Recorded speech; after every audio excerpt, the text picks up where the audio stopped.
Samantala, mga pumirma sa Blue Ribbon Partial Committee Report, 7 na. Ayon kay Senador Lacson, umaabante sa balita, abante reporter Dexter Ganibe. Dex! Nadagdagan na ang mga pumirma sa partial committee report ng Senate Blue Ribbon kaugnay ng mga pagdinig sa flood control scandal. Sinabi ni Senator Ping Lacson na siyang chairman ng Blue Ribbon Committee, umabot na ng 7 at 2 na lang ang kailangan niya. Si Senator Rapi Tulfo ang pinakahuling pumirma sa partial committee report.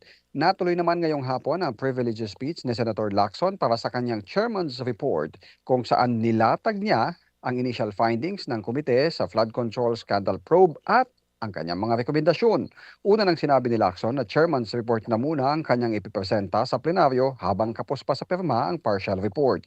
Dahil dito, maaari na muling ituloy ang Blue Ribbon maaari na muling ituloy ng Blue Ribbon ang pagdinig sa issue.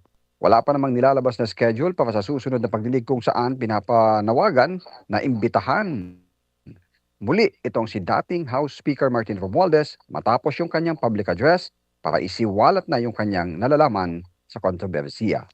Ako, si Dexter Ganibe, Abante.